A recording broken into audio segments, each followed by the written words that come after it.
दाढ़ी में पक गए तो शादी हो गई। मोदी जी की देखा दाढ़ी में पक गए मगर लड़ुआ यहाँ है। अच्छा सही बात है दादाजी, अभी एक भी बार आपकी शादी नहीं हुई है। अरे कसम से बेटवा हमारे भाई एक तो बार शादी नहीं भैया है। मतलब एकदम पूरा रड़ुआ है ना। हाँ तब तो मैं आपको अपने हाथों से पान खिलाऊंगा। ना ना ना ना ना दादाजी, रड़ुओं को मैं हाथों से तो पान खिलाता हूँ लेकिन हाथों में नहीं, सीधा मुंह में खिलाता हूँ। चलिए मुंह खोलिए अपना। या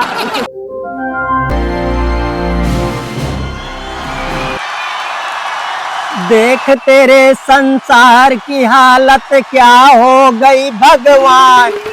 खुल गई रणुआ पान की दुकान, खुल गई रणुआ पान की दुकान।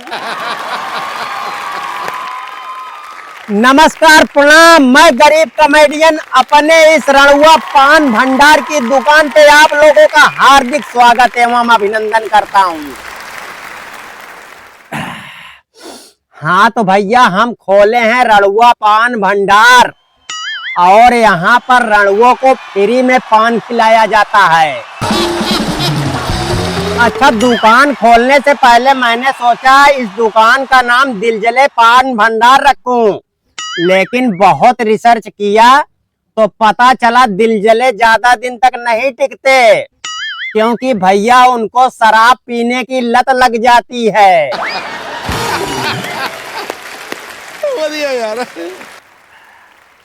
और आपको तो पता ही है, जिसको एक बार शराब पीने की लत लग गई तो उसका किडनी फेल, गुर्दा फेल होना तो निश्चित है।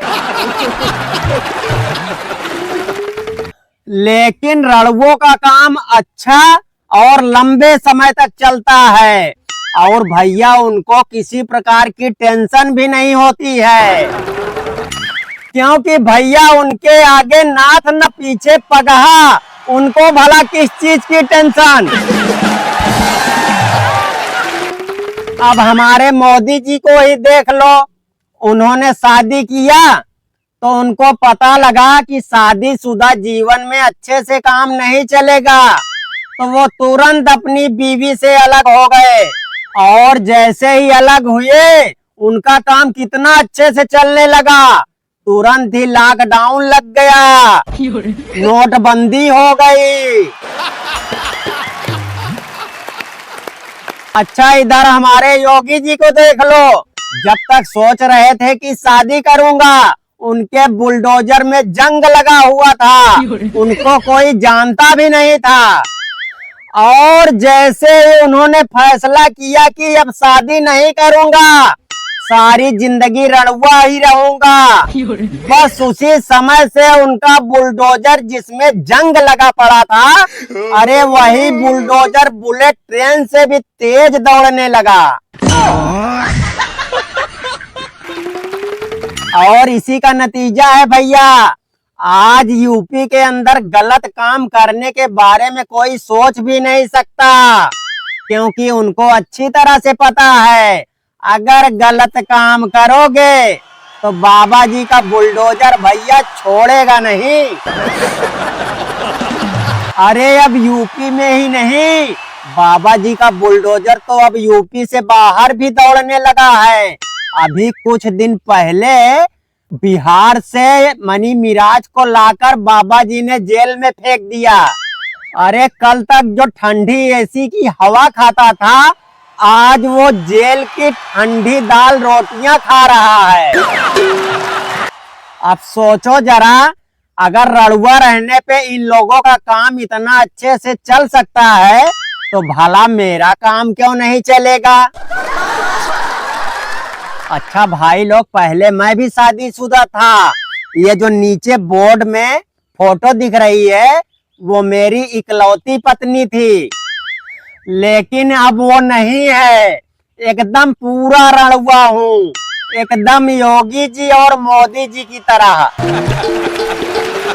अब आप लोग सोच रहे होंगे कि मेरी बीवी मर गई, लेकिन वो मरी नहीं, हम अलग हो गए, एकदम मोदी जी की तरह।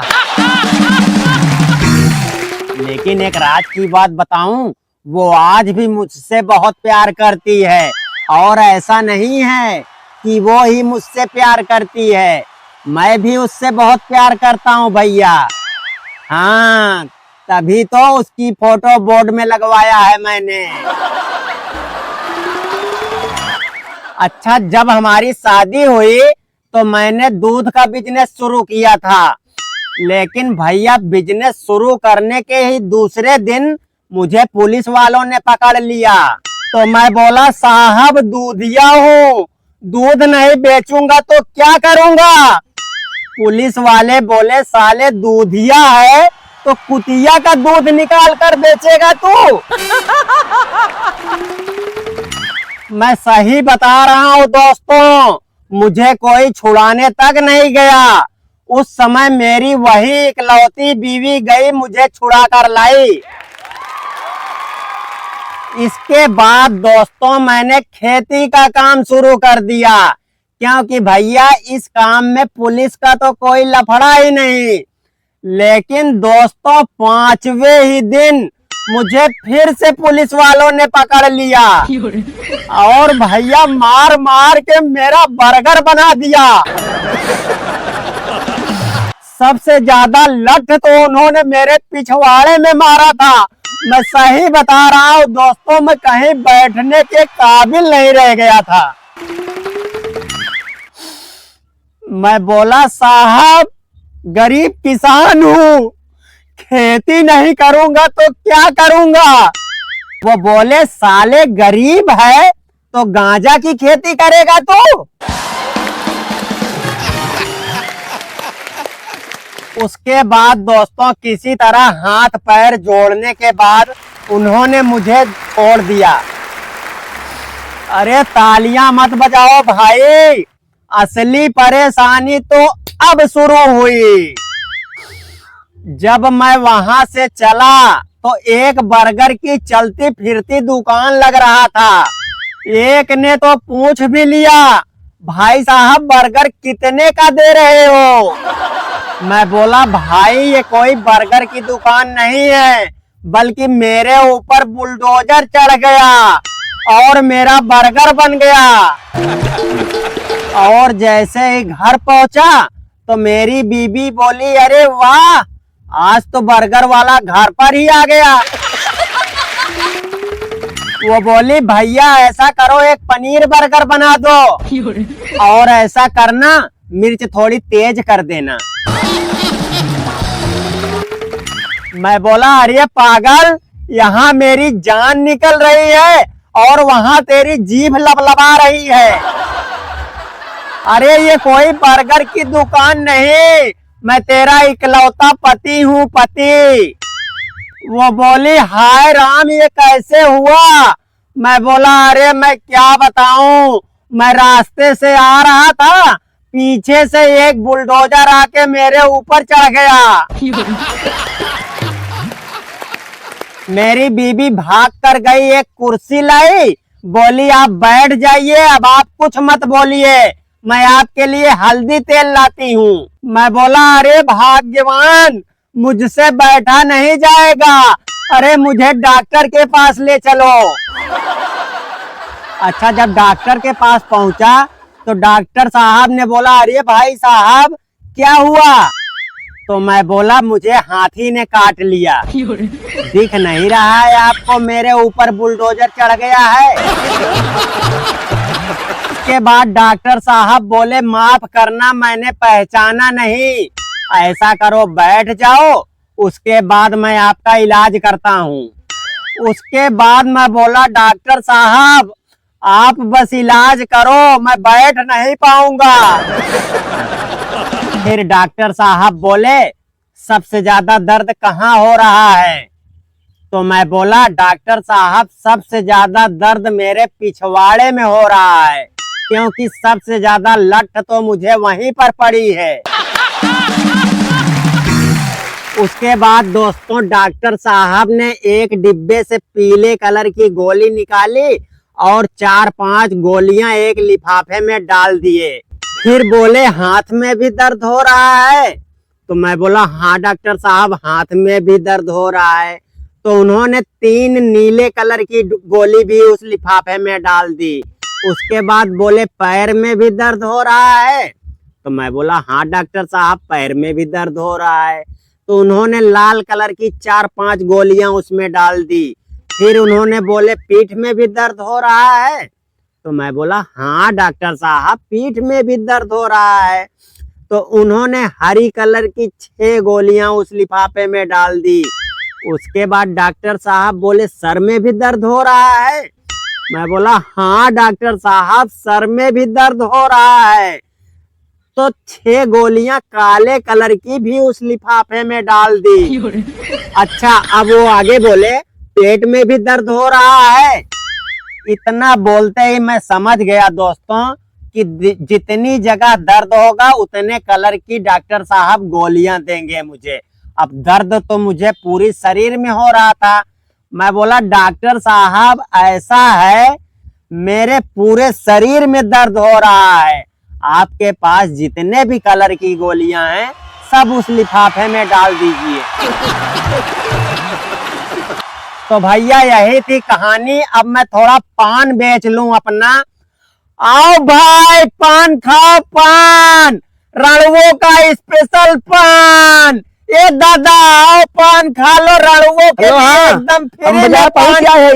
1 किलो दाल, आधा किलो चीनी, 1 पौवा मटर। हमका ना बताओ, हमका सब पता बा। लोग परेशान ना कर, फोन रख फोन। ए दादा आवा पान खाइला। अरे रणू लिए फ्री पान? हाँ दादा, रणवो के लिए पान एकदम फ्री है भैया, फ्री। अरे तो 4 पान काहे लगता नहीं हमरे बिना? अरे तो तुम रणवो हो क्या? यहाँ सिर्फ रणवो के लिए फ्री में पान है दादाजी। बाकी शादीशुदा के लिए 50 रुपए का 1 पान है। 50 रुपए में 1 पान खाना है तो आओ, नहीं तो पतली गली से जाओ। अबे तो हम रणुआ है, हमारे को बार शादी नहीं भई बा। हैं? इनको देखो, इनको 1 पान के लिए इतना बड़ा झूठ बोल रहे हो। बताओ, दाढ़ी मूछ पक गई है और बोल रहे हैं अभी हम रणुआ हैं। जाओ यार जाओ, इतना झूठ मत बोलो दादाजी, हाथ जोड़ रहा हूँ। दाढ़ी में पक गए तो शादी हो गई? मोदी जी की देखा दाढ़ी में पक गए, मगर रणुआ यहाँ है। नहीं नहीं दादाजी, एकदम सही बात बोल रहे हैं आप। दाढ़ी मोछा पकने से कोई जरूरी नहीं है कि दाढ़ी मोछा पक गया तो शादी हो गई है। एकदम सही बोल रहे हैं। बस आप रुकिए, आता हूँ, आपको भी पान खिलाऊंगा और मैं भी पान खाऊंगा आपके साथ ही। अच्छा, सही बात है दादाजी, अभी एक भी बार आपकी शादी नहीं हुई है? अरे कसम से बेटवा, हमारे अब 1 बार शादी नहीं भैया है। मतलब एकदम पूरा रणुआ है ना? हाँ। तब तो मैं आपको अपने हाथों से पान खिलाऊंगा। ना ना ना ना ना दादाजी, रणुओं को मैं हाथों से तो पान खिलाता हूँ, लेकिन हाथों में नहीं, सीधा मुंह में खिलाता हूँ। चलिए मुंह खोलिए अपना। या